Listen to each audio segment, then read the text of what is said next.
What's up? So, night before last, I had a dream that there was a girl that one time I was kind of crushing on, and I said, "What's up?" to her. She walked up to me, started talking to me, and in the dream, I got her number, and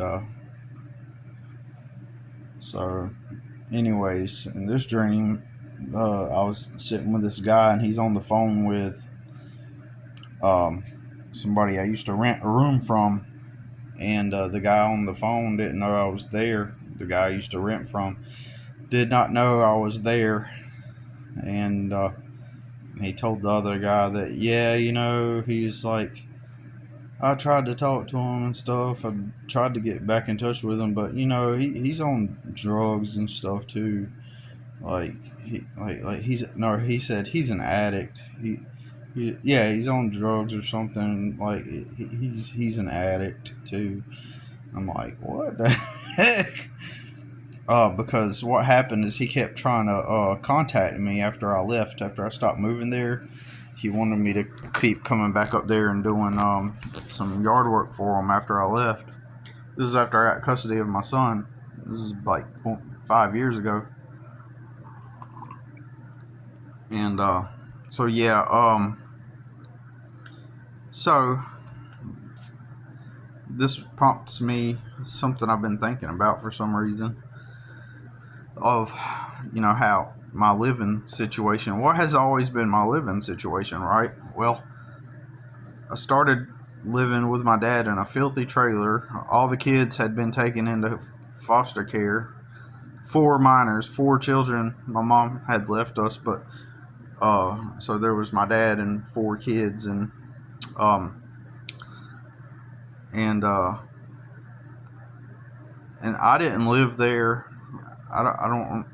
I went.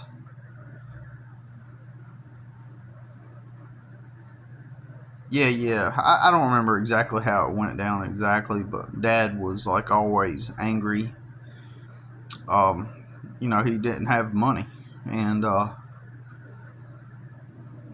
was trying to work. I had to quit school to work because I wasn't being taken care of by my parents, and my mom had left, and so it was just the kids there, and me and my dad, and but he was drunk. So, anyways, he would get angry and stuff, and so he like finally he just kind of like kept telling me to get out, and simultaneously he would tell me to like uh well, when I was 17 I left actually, and he told me to get back home, or I might have been 16 really. I was just defiant. But that was even before my mom left. Uh so anyways, at 17 I quit school to go work. I tried going back to school. Someone encouraged me to, and I told them, look, it's not even possible. I have to work because my parents aren't taking care of me. And tried it one more time, and then it's like it's not working out. You can't go to school, both go to school and take care of yourself, especially because my job was 2 miles away. Because if I got off the bus in the evenings, I wouldn't have time to walk to my job and make it on time. So I had to quit, and so eventually, when the kids got thrown out, or I'm sorry, when the kids got taken, my dad was just irate, um, and so somehow I went and got a warehouse job up the street from where I stayed, and it was third shift, and I was freshly 18, And during the day, it's like I was getting sick and stuff, and I didn't understand life or the meaning of anything. Like what is like in high school? I was like, okay, I get it. You know, I work my job. You know, I have a part-time job. You know, and I was able to do my job. It kind of sucked. I started to learn right from the beginning how stupid it is to work for other people, especially in entry wage jobs, like, or entry level jobs where the wages are just like minimum wage. And you know, for example, I'd work in the kitchen, and then I'd be asked by one of the managers to go help the people in the dish room to get caught up on the dishes, like, and so that, because that's the last step, and then we could hurry up and get out of there. And as soon as I go into the dish room, I've been working all night, so I go all the way to the dish room where the guys doing the dishes are, and so I start doing the dishes, and they take that to mean, oh, well, we get a break now, and we get to go in the back and smoke cigarettes. I found issue with this, you know, and I asked the owner, I'm like, you know, how come I've been working all night and I get in there and they just up and leave, and now I'm doing the dishes by myself, like, and I've been working too. And he was like, the owner said, well, you just need to mind your own business. So that was one of my very first real life experience about how stupid it is to be working for other people. But back in the day, I didn't know of the concept of, hey, you know what, I can make my own money. All I knew was there were the jobs. It's Billy in the world, and he's surrounded by the authorities that have the jobs, right?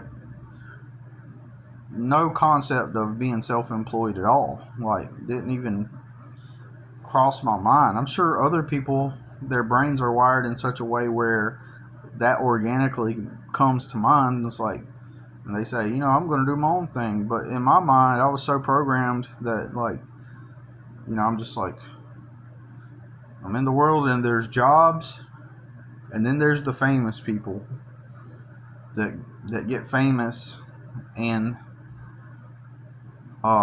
if they don't work a job, then it's because they're famous, or they were an author and they wrote a hit novel, and you know, and authors are these famous people, right? And so you got to have that in order to not work a job. You got to be like a famous musician, and you know, if you want to not work a job, you got to be this like famous musician. So at one point, a brief point in my life, like, I figured, well, best thing I can do, I was like, I'd like to be a musician, but the most practical thing probably would be to write a book, right? With my limited understanding and knowledge and education in the world, right? So,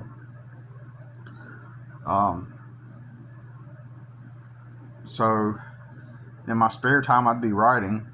Plus, I knew that I was already good at it, and I used to win awards in school for writing, and I won contests. So I figured, you know, that's my best shot, because I can't meet people that do music because I don't know where and how to meet them, and I can't. Seems like everybody just fucking does drugs. Everybody. So, so of course, because of my upbringing, I wanted to not be around drugs, right? And that's a social sin. Like, you can't walk around saying that you don't like drugs. Like, who you think you're better than everybody else? Who do you think you are? Talking down on doing drugs. So anyway, so I go and work this job, third shift at the warehouse, moving boxes, moving rolls of carpet or fabric, moving rolls. It's a textile storage facility. People are driving around on forklifts, and I'm moving the textiles, moving the cloth all night, 8 hours. So this is in the middle of summer, and so this dude says, you know what, hey, I'll sell you my old camper I got up here at my trailer for $600. And you got to think, that's kind of a lot of money back then, relative to my situation, right? $600 for this old camper, relative to my situation, it's a decent chunk of money at the time, in the year 1999, right? So I want to get this camper because I want to get out from under my dad. I don't have a car, so I'm walking to this warehouse. At 11:30 at night, I leave. I get there at 12. It was right up the street, and I'm working there at night. And then during the day, I'm asking people. I think, yeah, I'm asking people. I'm directly telling people that I work during all night. So please don't please don't knock on my door during the day, because I need to sleep. And for some reason, people would still, even though it's like they didn't comprehend that I worked. And that's the thing about a lot of the people I grew up around. Like, they couldn't perceive or conceive the concept of work, of having to get up and go work at a place. They didn't have that concept for some reason. So they would, oh, sorry to bother you. I know you want to, like, do this during the day, but sorry to bother you. And I can't remember why people would wake me up, and I don't know how often, but it was just, so basically it was the middle of the summer. There was no air conditioner. I have no air conditioner, and I'm sleeping in my camper. I park it outside my dad's trailer, and I pay this camper off. It was kind of like having my own place. And Dad would get angry at me and tell me I needed to pay him rent.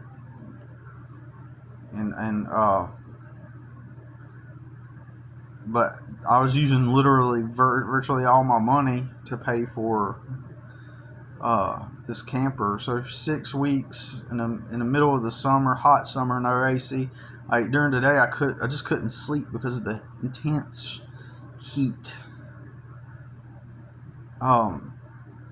So eventually, Dad's just flying off the deep end, and I asked somebody, found these Mexican dudes in the trailer park, and I said, "Can I move my camper at your house, park it outside your house?" And they let me. And they kind of took me in a little bit, and then at one point, I don't know if it was before or after, I moved the camper to another person's house in the trailer park that let me park it there. And but after 6 weeks, like, I couldn't take it anymore, right? Hot summer, never sleep. I was getting physically sick trying to sleep during the day, and I couldn't. And then getting up, and it's like, in my headspace too was just this constant, this is life, because that 6 weeks for me with no experience in life would feel like an eternity. Like, there was no point in even, because you got to think, I never made any money during that time. I spent most of it on food and then on that camper. So it was like I virtually didn't have any money. So my perception of time was just, it was like this eternal drag, and I didn't see any kind of, where was this leading? I'm just in this continual cycle of just nothing. But somehow I got lucky, and my grandpa, which was my mom's stepdad, but I knew him all my life as grandpa, this man sold a car for $220, like a Ford Tempo. I don't know if it wasn't a whole lot of money back then, but you know, uh, the car did okay. You know, it got me around, but I ended up buying it, and it was like technically my first car. But right before that, I had another car. It was like a Ford something, I can't remember. But when I got the temp, and it didn't run, there was something wrong with it, and so I sold it to somebody, and then I didn't know what I was doing, and then got the Tempo, and it ran for a little bit, and but it was used, and I frequently had problems with it, and so I'd earn a paycheck, and then I'd be getting something fixed on the car, and then but eventually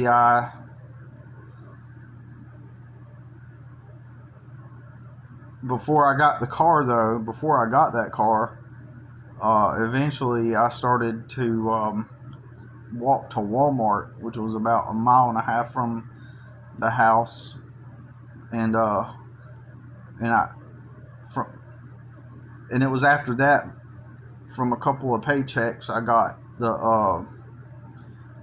Walmart.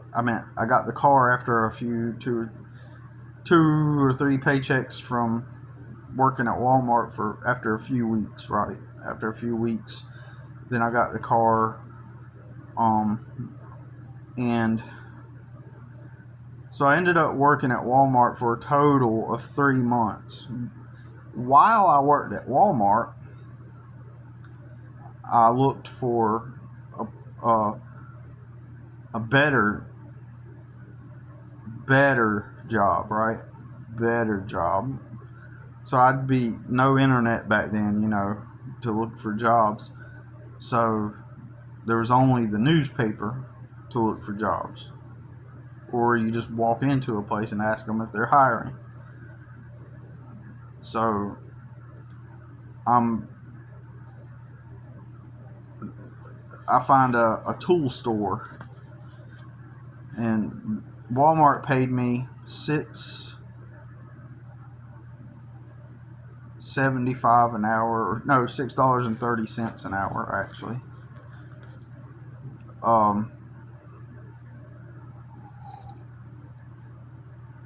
And it seems like it started at $6 an hour. Yeah, it was $6 an hour, because I remember I got a 30-cent raise, and then this was 1999, and so minimum wage still was $5.15 an hour. And I ended up, when I started working at Walmart, I earned like $6 an hour, and then I left Walmart a few months later with 30 cents extra per hour. So meanwhile, like, I'm looking for a normal job, because I'd been told by my teachers, by my grandma, and everybody that working at fast food, working at retail, was taught this in school. So there's this pressure not to work at retail or fast food, because those aren't real jobs, those aren't stable jobs, and as if, like, if you worked at Monday through Friday at a warehouse, or for the city, or for like some other corporation where the hours are Monday through Friday, then that makes your job a real job. And the teachers would be like, you don't want to flip burgers, you want to get like a good job. And then, of course, later on in life, you realize that all that's BS,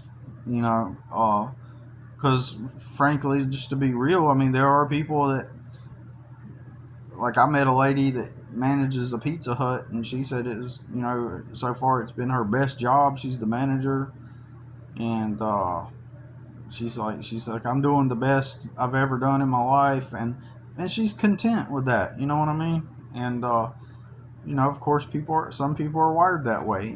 To work for other people, and they do their job, and they're just kind of they do their job right. But of course, that was when I was driving for Uber, and of course, she didn't even tip me either. After telling me all that, she didn't even leave a tip.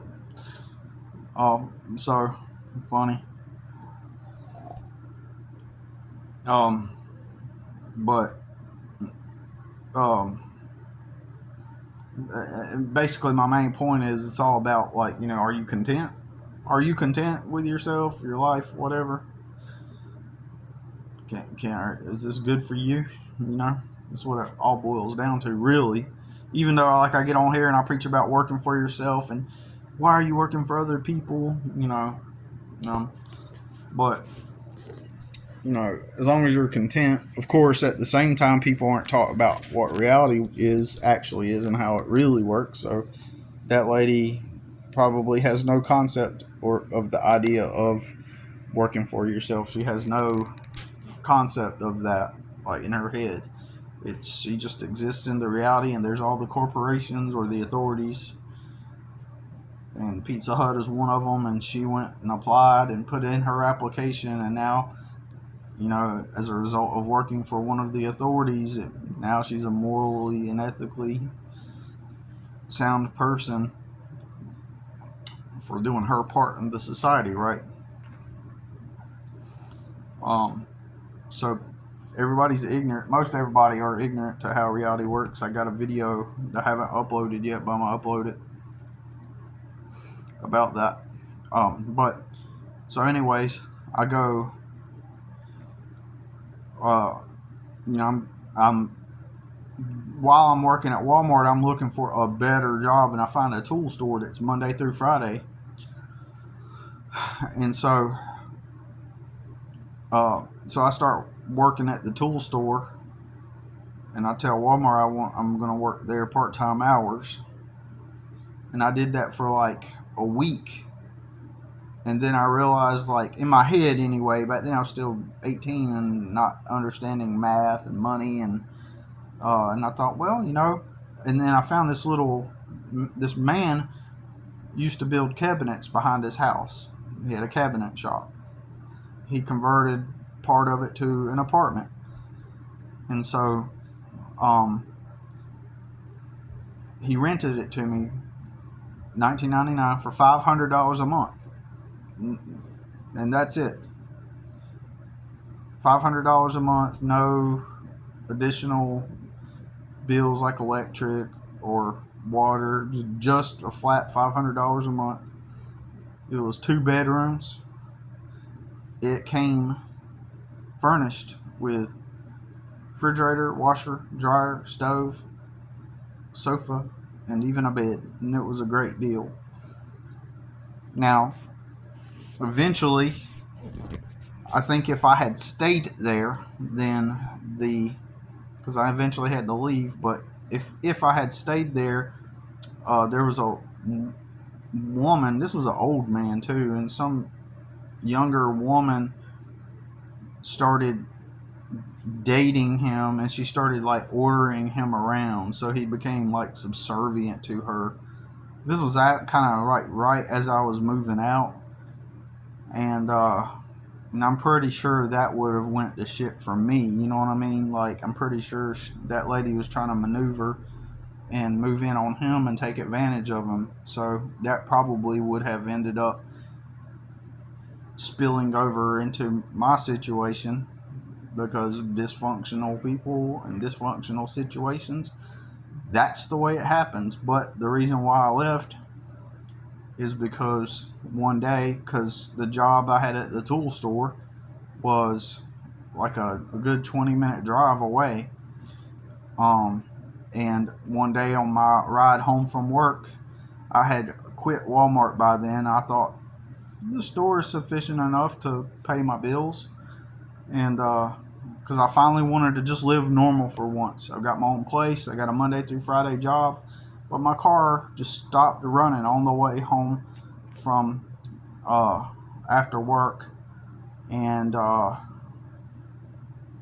kind of freaked out and panicked because I knew what it was like not to have money, and it was near time to pay the rent, maybe like a week out from paying the rent on the house, And I had been working at this tool store for like 3 weeks at this point. Um, and it was a horrible experience, actually, without going into the details. Just a bunch of privileged people, a couple of dudes, and that kind of half-assed, but they somehow ended up in a position where they get to run the place. And one dude was like a few years older than me. He was a complete like just moron, idiot, always just like he reminded me of like a cocky like Chad type, uh, with life on easy mode, and like he'd been handed, because over the course of 3 weeks listening to him and the other dude, like I kind of got an idea of how he grew up. He just like living life on super easy mode, right? And he was just talking about the things he was gonna do, but anyways, he ended up, asking me like, "You don't like this job, do you?" Like, you know, I was bored out of my mind really, because there were times I ran out of work. I did so much work that I'd run out of work and I'd just be sitting there, right?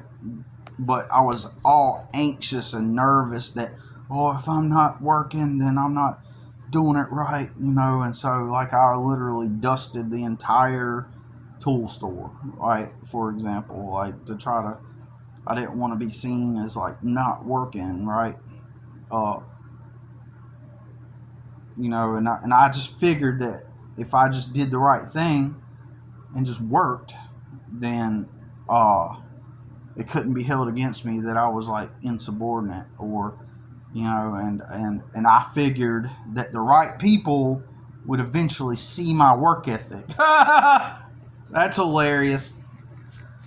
That if I just stuck with it, and but that dude made it like hell on me, like a little bit, and he was a assistant manager, and he wasn't friendly at all. It was all about him going to the gym in the evening, and different ways that he liked to smash his girlfriend and brag about it to the other manager, and just like the simple existence of clock in, go to work, go home, go to the gym, and then talk about the different ways he screws his girlfriend, and all the things he does with her orally, and all that stuff. And it's just like that was his whole existence, is just constantly talking about the same thing, it seemed like, and talking about the privileged life he had and all the things he was doing that week or that weekend, and just life on freaking easy mode, never had a struggle in his life. But then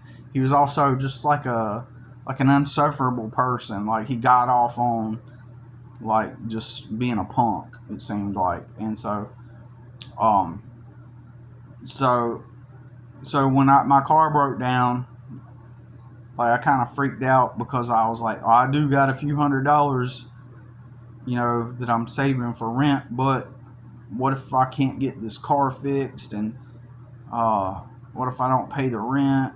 And then I'd seen that girl moving in on the old man. I was like, I panicked, and I was like, because at this point I still had my old camper, right? I still had my old camper, and but I think that some make a long story short, because I didn't know how to get my car fixed, and it sat for a good while. I don't remember what it was, but it just stopped working one day on the way home from work. And so this apartment was like literally around the block from my dad's trailer. So I had somebody help me push the car, because fortunately it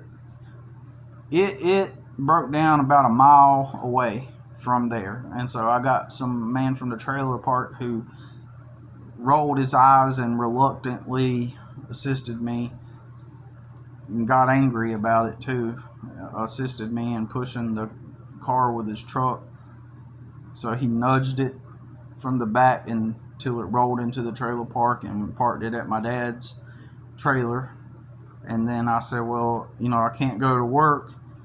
In my mind, I thought that, I can't go to work. I didn't want to go back to Walmart. And I was like, well, Next thing you know, I didn't have a place to live, and so I don't remember what I did between those times. You know, between then, after that point, I don't remember how I lived. I don't remember what I did with the camper, if I sold it or whatever. But here I was stuck with no job again. But I had a little bit of money to hold me over for food until I figured it out. I probably panicked a little bit too soon. Man, had future me been there, future me would have said, hey, you got rent due in about a week. Take this few $100, go get you a lawnmower, a blower, and a weed eater, and go knock doors, man. You will have that rent covered. You're single. You will have that rent covered in no time. Just go knock on doors every day, Saturday, Sunday, Monday, and by next week, you got this mower. There's mowers at the pawn shop for sale. Go do that. Charge them $20 per yard because it's $19.99. If older me, future me had been there, younger Billy would have just taken off. Where was people like future? Where were people like me now in my life then? Nowhere to be found. It was just shut up, get you a job, just be happy, quit complaining, which is moronic. Which is a moronic take on how I was literally told by someone that, I'm a poor person. There's really not a shot or a chance in life at really achieving anything other than just shutting up. And life is you go work hard and you just be happy that you can afford a place to live once the job pays you enough to live on. So I ended up getting a janitor job part-time at some point, and then I went over to my friend's house where his mom took me to the janitor job, and I was sleeping on their couch, and I was depressed, and at this point I'd been battling severely with anxiety and the severe inhabilitating depression, and so I'm fortunate, like for some time I slept on their couch during this, and it's like I was mentally off, but at the same time, that part of in my gut that sensed that something was not right about reality, it was strong. Like I knew there was something not right about. At some point, I started to see that something wasn't right about the idea of work, right, and what it was. And so I feel guilty that I'm sleeping on their couch and I don't have money, and I'm so, like, at this point I'm exhausted. I've spent the past 18 years plus of my life enduring nothing but struggle, hardship, pain, suffering, like literally, like in retrospect, like I didn't have a chance, and I didn't understand the world and how it worked, and this notion that my only lot in life was to just go work at these places more, because I worked at several places over the course of those years as I struggled with chronic anxiety and deep depression and debilitating depression, that I would try to work a job and I couldn't like hold on to it because like I didn't see where it was going. It was like, this is my reality. It's like it was like a nightmare, like a you ever seen a movie where someone goes into like this psychotic break and then everything's swirling around them and like everything's going around in circles, and like that was my mind. That was how I was. It's like, where does it lead to? Because like it never leads to anything. And so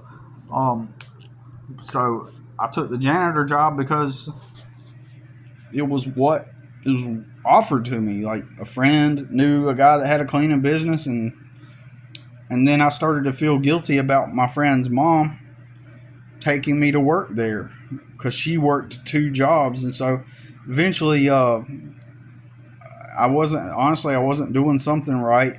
In the no, I know what it was. Uh, I swept the floor. There were centipedes that would come into at this facility, at this warehouse. In the break room, centipedes were entering into the break room. And every night, I'd have to sweep up tons of centipedes. And I did that night. And but what would happen is in the morning, there'd be centipedes back on the floor again because somehow they were entering into the building. They just assumed that I wasn't sweeping, and then they let me go. And that was like 3 weeks. After 3 weeks of being a janitor at night. And I didn't fight it. I didn't fight it because I felt guilty about having my friend's mom. And I was just in a depression. It's like, where is this leading to? It's like, I make just enough money to buy myself a few meals, and that's it. And so I'm just like on the couch over there. And I felt guilty. And until I learned about how anxiety works, and I started working on myself, and I went to a mental health place and got a therapist, counselor lady, professional counselor, and learned about anxiety and started working on it. And when I worked on it, I started to get better.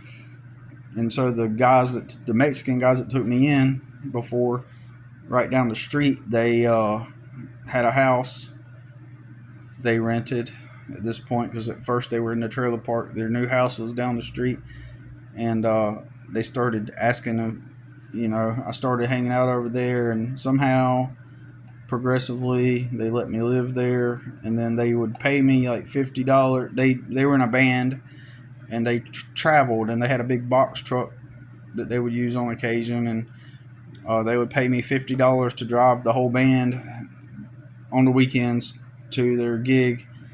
And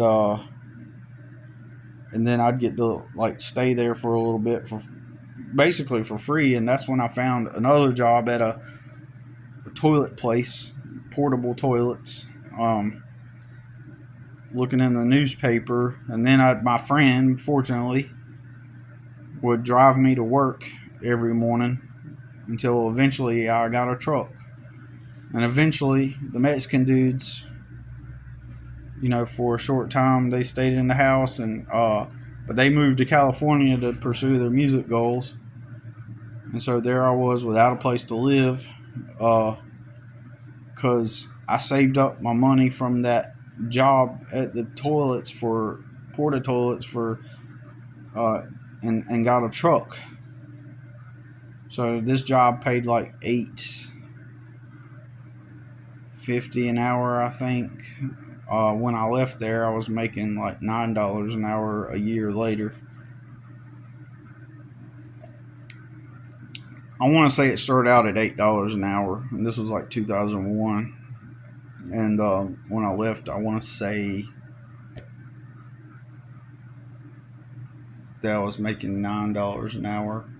I don't know, because I remember asking the boss for a raise, and he was kind of reluctant about it, but he was a good guy, and but he gave it to me. He goes, "How long you been working here?"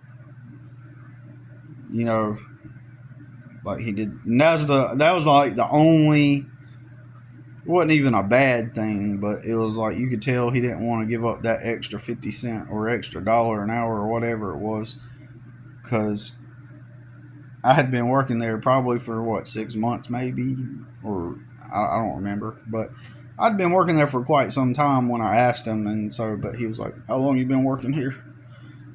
And he was like, "Well, okay, well, he approved. I begged. I had to beg. "Oh, please give me a raise."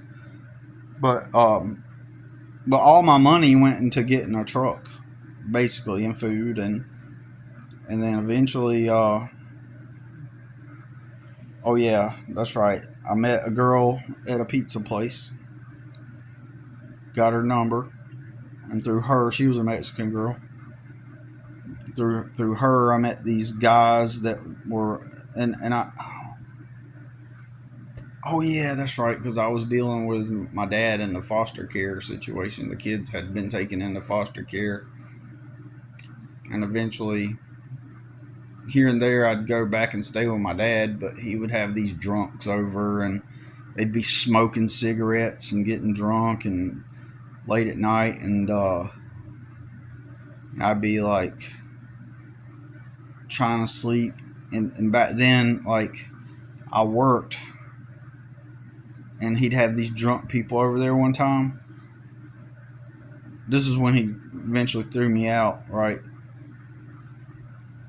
I put blankets up under the door so I didn't have to smell cigarette smoke, even though it still came through. And then they were rambunctious and loud, and I'm like, I actually got to work. I was like, y'all are keeping me up. I was knocking them because like they're just drunk. They just lived in the trailer park. They didn't work, and I resented that. I resented my dad didn't work. I resented like getting up every day and watching everybody in the trailer park. They'd be just up, piddling about, not doing anything. And I resented the fact that everybody just lived and nobody worked. And I always had to work, right? Oh. So I'd be in and out of my dad's house like that. And that was like probably the last time I stayed with him. And then until he got a house. Finally, he got VA benefits. He was able to rent a proper house and got the kids back. So I ended up staying with him for some time there. And it was part of DSS requirement that I reside there. Since my dad didn't have a license, they needed an adult with a license in the house so that the kids could have transportation, so that food can be bought. So that, that was part of their reason why the kids were able to return, because I was living there and I had a license, right, and a vehicle, right, to get around. So I stayed there for a little bit.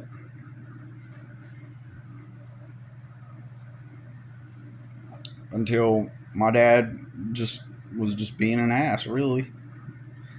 And I eventually got a job at Chick-fil-A, and I saved my money up for a little bit and got an apartment and signed a lease and everything. And then next thing you know, my gas bill was like nearly $500 for that month, and I didn't have the money, and so I freaked out again. And I was like, why is my gas bill like $500? I noticed that that in one of the closets, weird. This is weird how this house was set up.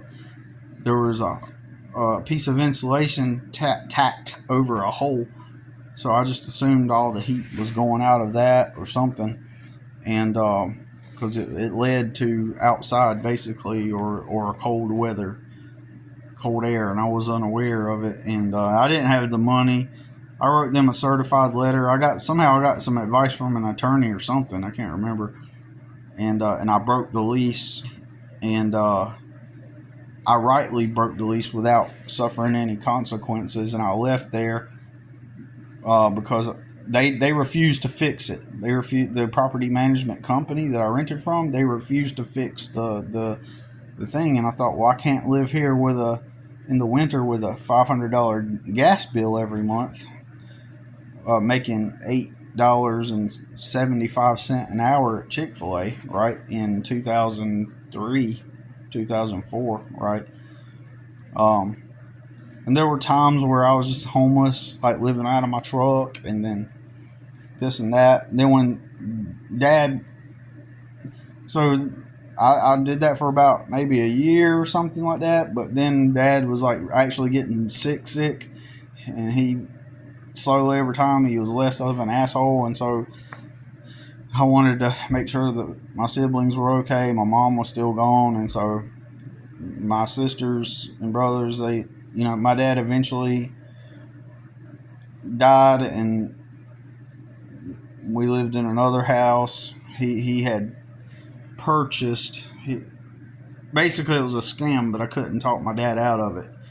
Where he put down a deposit on a double wide, And in my opinion, it was just a scam.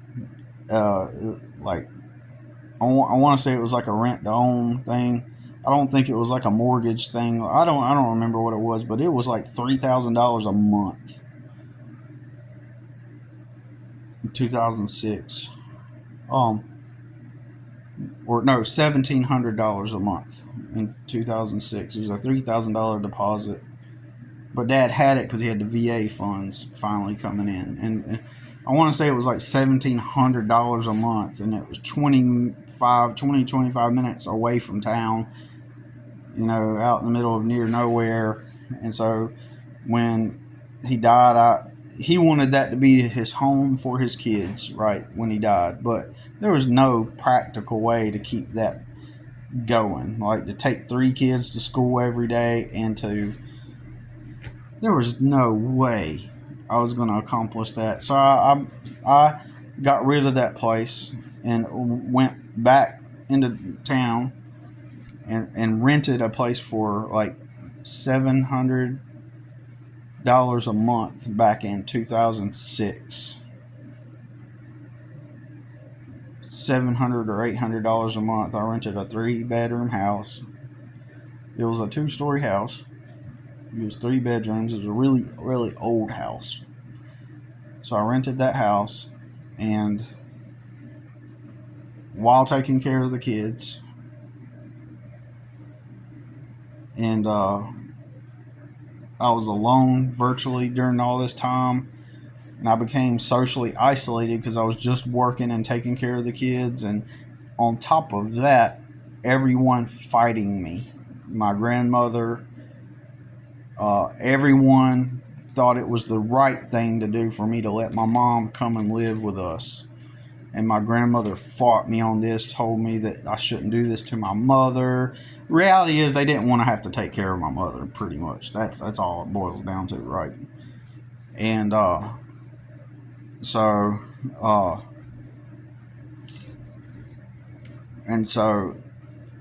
my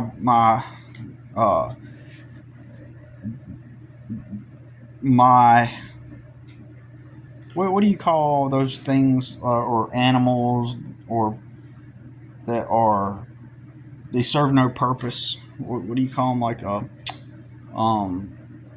if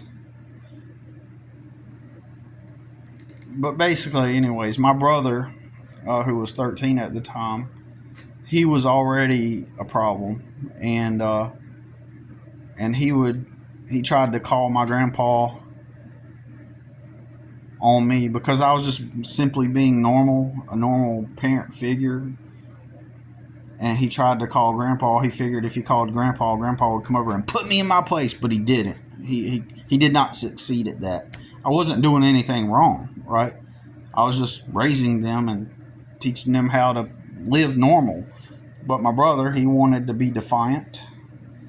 So he would call Grandpa to come, and he'd come down trying to put me in my place. It didn't work because at that point, like, I stood up to him and I told him, no, fuck no. Like, I'm raising the kids like normal. Nobody else wanted to take care of the kids. Y'all didn't want to have the kids coming. Y'all let the kids stay in foster care for 2 years. So none of y'all went to try to get them out of foster care in your 3-bedroom house and your 5 cars. None of y'all tried to get the kids out of foster care. Yeah, nobody else did anything to try to even take care of the kids. Nobody. Not a single person. Of course, I would today, in retrospect, I would go back and not help get the kids back.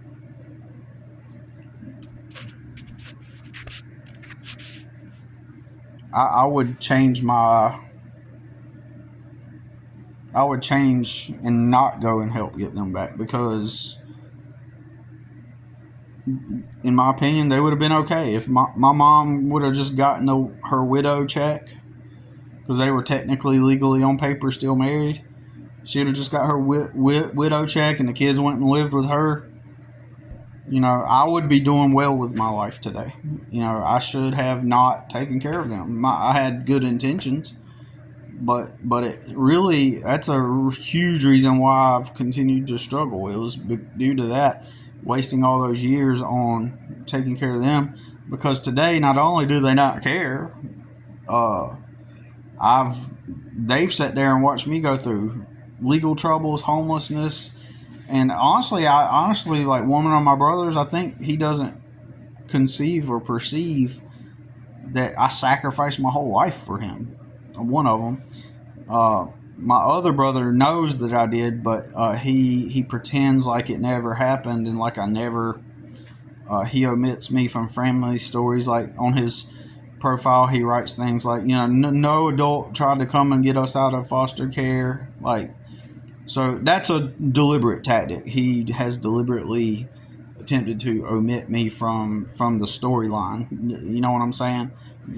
He's extremely jealous of not just me but everybody else, right? And he's got 1.2 million followers and he's famous, and uh, so he crafts a narrative that places him as like the top uh, the top dog, like no, and he has deliberately omitted me from anything that ever happened in his stories, because it's a he's trying to pull an alpha male move, like I'm the dominant one, I'm the male in the Alley family, I'm the male, I'm the dominant male. He's trying to pull that, but he's hiding behind the fame and the facade of fame to position himself to be like the dominant male. So part of that technique, that strategy, is to omit me from stories. So he will say no adult tried to come and help us or save us to get out of foster care, when I'm literally the adult that got them out of foster care. I'm literally the reason. And whenever he was in foster care, going from group home to group home, I would drive at times I had driven 2 hours away just to go visit him whenever he was younger, just to go visit him. And so he's used his fame to pull off this alpha male. He's a real pussy, to be real, but I'm just telling you, like that's the whole reason, is what I'm saying, is it's a dominant attempt to leverage the fame to position himself as if, had I known all, and then I went homeless, battled the court stuff, and all my brothers and sisters, most of them are in a way better position in life now, and like, had I known that I would have just been either forgotten or even attacked or threatened, my life threatened by one of them, I would have never, like, if you're not already in a position of security yourself and financial stability already, if you're not there already, you should not help your brothers and sisters. It's like being on a plane. What do they tell you? The oxygen masks come down, put the mask on yourself first. And that's the way it should be. But, even though I had good intentions, but I didn't know better. I was young. I was just trying to figure it out. Like, and that's fine. That's fine. I'm not dysfunctional now, and that, like that. But had I known that a couple years ago on Christmas Day, moving out of the homeless shelter, I just had one truckload of stuff to take over to my new apartment, and nobody checked in on me during the legal situations. Nobody supported me. They created fundraisers. My sister created a fundraiser for my famous brother to allegedly get him a bed when he needed a certain kind of bed for his obesity, and raised like thousands of dollars for him, but she couldn't. Nobody in my family could come up with a fundraiser to help me with an attorney to fight my legal situation. Like, and me and my son are left to go to shelters, and and nobody could do anything for me. Like had I known that the indifference, and then as well as the attacks from some of my family, if I'd have known all that, like, I would have never helped them out, right? So yeah, but after Dad died and all that, I eventually this was a long story because at one point I'd been talking to like a girl that was studying to be a doctor, and at the time I was hoping for that something would happen with that. My perspective on things like dating and stuff like that has drastically changed since then. But um, during a very low point, uh, it's just facts. It's just facts. I met my son's mom, and um, by this time I was so cold and emotionless that everything was logical. People find this hard to believe. I wasn't in love with his mom. I wasn't even in lust with his mom. Like, it was just like this strange logic that was derived from my Christian beliefs, right? I still wanted to believe in the Christian beliefs, and I went through like a cult, like a little group that I was involved with at one point that influenced and conditioned some of my beliefs. So I figured, hey, God just sent this girl. I didn't really like her in that sense, but God has sent this girl at this time. It's a long story. It sounds stupid how I'm saying it now, but if I put it into perspective, it should make sense. But some people can't understand how I wasn't really in love. I believed that I wasn't in love or in lust. It was just like, she's here, she's paying me attention. Like, I've been through 26 years of nothing but hardship and